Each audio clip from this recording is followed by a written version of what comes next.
karena bagaimanapun juga keputusan Mahkamah Agung kan tidak akan mungkin berani dilawan oleh hakim di PN kan. Jadi kami sudah duga, tetapi kami melakukan itu pertama karena ketika sidang pertama kami tidak mendapat BAP, karena nggak mendapat BAP sehingga kalau langsung tanpa eksepsi maka langsung pemeriksaan saksi. BAP kami belum baca. Dengan pola eksepsi maka BAP-nya bisa kami baca, kan itu ya. Itu satu. Yang kedua, kami ada ruang untuk mengajukan sidang sifatnya offline. Saya kira ini menjadi keinginan kita bersama untuk mencari keadilan.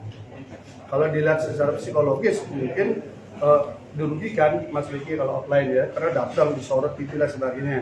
Tapi untuk membuka kebenaran saya kira ini cara yang paling baik.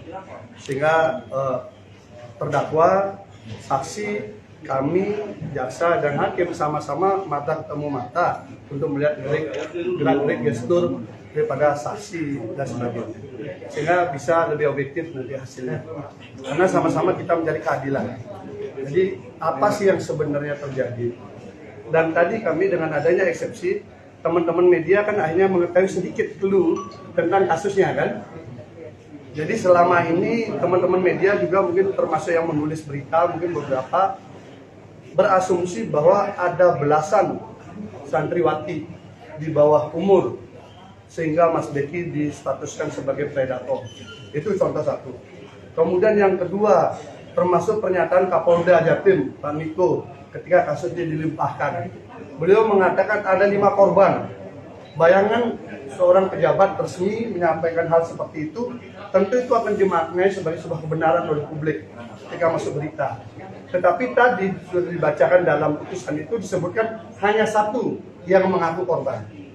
Jadi dari isu belasan santriwati seakan ini sudah beruntung penjahat luar biasa, pernyataan daripada Kapolda yang kemudian mengatakan 5 korban, ternyata di sini 1 korban yang kemudian didakwakan dalam 2 peristiwa.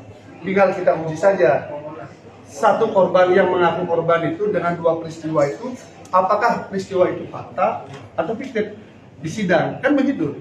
Mengukurnya jadi lebih gampang. Jadi teman-teman media juga bisa mulai mengecek kembali berita-berita sebelumnya. Apakah dulu betul ada pernyataan seperti itu ya, belasan macam-macam lah ya.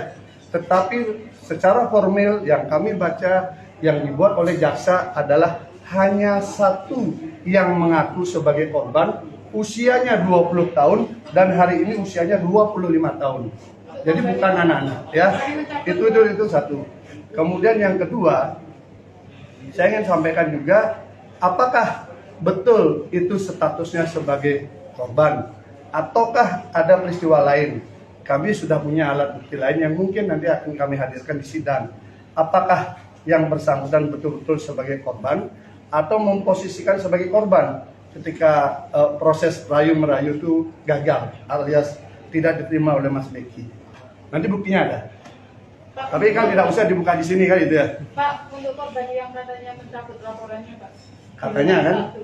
Ya itu kan katanya kan, makanya ada kasus di SP3. Ya, ada kasus di SP3 kemudian dilanjutkan. Makanya ini yang membuat kita misteri. Yang paling penting adalah buka di sidang semua.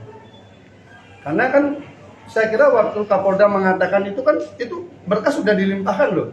Tanggal 7 atau tanggal 8 itu pernyataannya itu berkas sudah dilimpahkan. Tapi kami baca di dakwaan jadi 1. Gitu ya.